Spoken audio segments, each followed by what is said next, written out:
Hello again. Skating is a popular activity during the holidays, and many Torontonians head down to Nathan Phillips Square this time of year. But one of the city's best-kept secrets is the Nicole rink at the Harbourfront Centre. Matthew Smith went down to the lake to check it out. The Harbourfront Centre is lacing up for another Winter of Ice activities for all ages. Skate Culture offers many activities at Harbourfront Centre's natural rink, which is Toronto's largest artificially frozen surface. One activity that's become a success over the last few years is the Learn to Skate lessons. Hasina discovered the Learn to Skate lessons through Harbourfront's website last year and signed her 4-year-old daughter up for lessons. Yeah, kids these days are very different from, I guess, the way we used to be. They're very into all these things at a very young age, so. Kim Corin has been instructing for 7 years and is the longest standing member of the Learn to Skate program. Corin says that Natural Rink's ice surface has the best quality outdoor ice surface in the city. It's a lot smoother.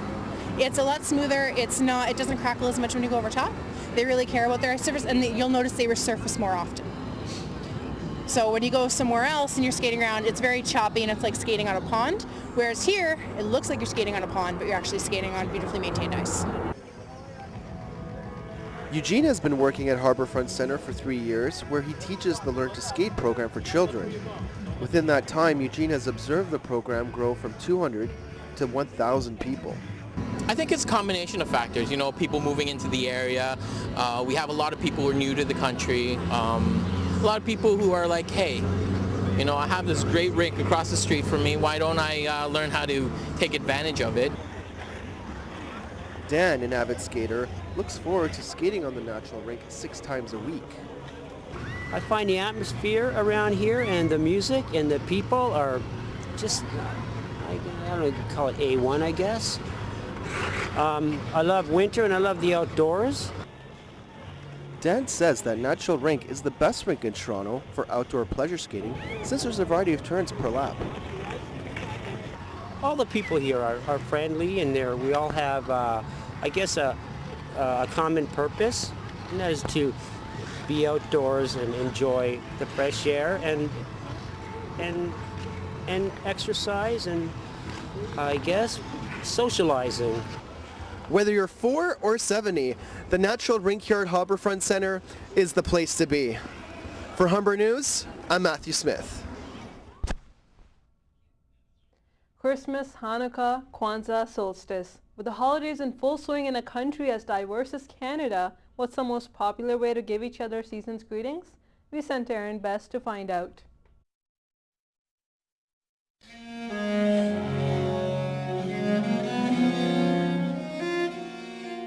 There's a little more cheer in the air as Christmas approaches.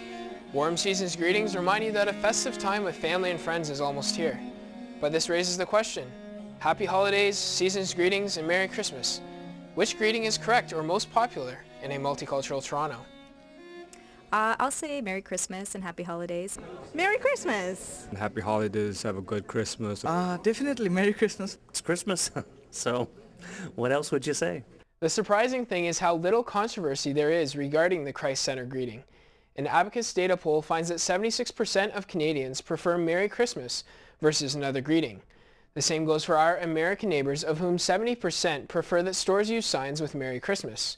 ESL Program Coordinator at Humber College, Irene Cosmas, says people should be open to the traditional season's greeting. Say Merry Christmas. I don't think there's a problem. I think people should be open and accepting to hearing lots of different ways of saying Merry Christmas. Radio broadcast student at Humber College, Mark Dralick, says instead of Merry Christmas, he says Happy Holidays. Well, I'm Jewish, and I know there's a lot of people that don't celebrate Hanukkah, and there's a lot of people that do celebrate Christmas, so to generalize, I say Happy Holidays, whether, I don't know if they're Jewish or if they're Christian and they celebrate Christmas, so I just go play it safe and wish everyone a happy holiday. Humber College Interfaith Chaplain Len Thomas says he says Merry Christmas, but sees why some people would rather avoid it. Perhaps they feel put upon by those who are Christians, or maybe they feel overwhelmed and they're trying to respond and maybe get a little breathing space and step back, and so Happy Holidays is a comfortable medium.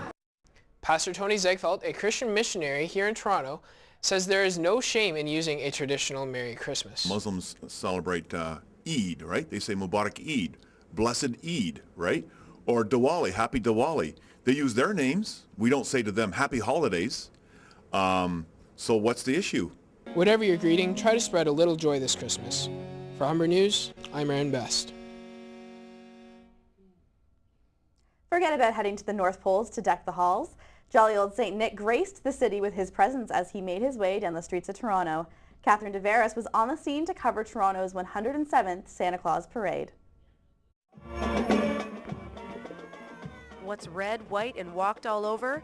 Toronto for the 107th Annual Santa Claus Parade. Horses, clowns, and even Rob Ford were part of the holiday cheer this year, waving to what was one of the largest crowds in attendance. It was rumored that Santa was going to bring Mrs. Claus for the first time ever. Eileen Cruff has the scoop. I heard Santa Claus on the radio this morning. He said she keeps complaining that he doesn't take her anywhere. The Swan led the flock of 26 floats, followed by crowd favorites, including the Muppets, Looney Tunes, and of course, the Penguins from Happy Feet. The parade has evolved since its debut in 1913, when Santa was pulled through the streets of the city by real reindeer. Now it takes more than 3,000 dedicated volunteers joining the celebration every year, whether it be behind the scenes or dressed up like Christmas trees. The energy was high and the flags even higher as children in the crowd sang their favorite tunes along with the marching bands. All the way, oh what fun it is to ride in one horse open sleigh. Hey! Thankfully, nobody was injured as the underage drivers tore up the 6.2-kilometer course, and cheerleaders were tossed high into the air, giving everyone a good show. Marching bands across Ontario played crowd favorites and showcased some hidden talents.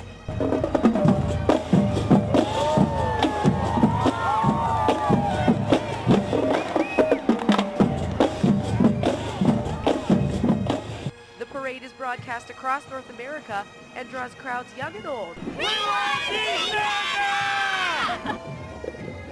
Dozens of bands lined the streets of Toronto today as part of this annual Santa Claus Parade. The marching I can do, the music, not so much. As always, the best float was saved for last. Jolly old St. Nick did not disappoint as he left the crowd smiling. Catherine DeVeris, Humber News. That's all for this special edition of Humber News. Thanks for tuning in this season. I'm Mehreen Khan. And I'm Nicole Bogart. Humber News is written and produced by journalism students at the North Campus. You can also catch us online at youtube.com/Humber News. On behalf of all of us here, we wish you a safe winter break and a Happy New Year.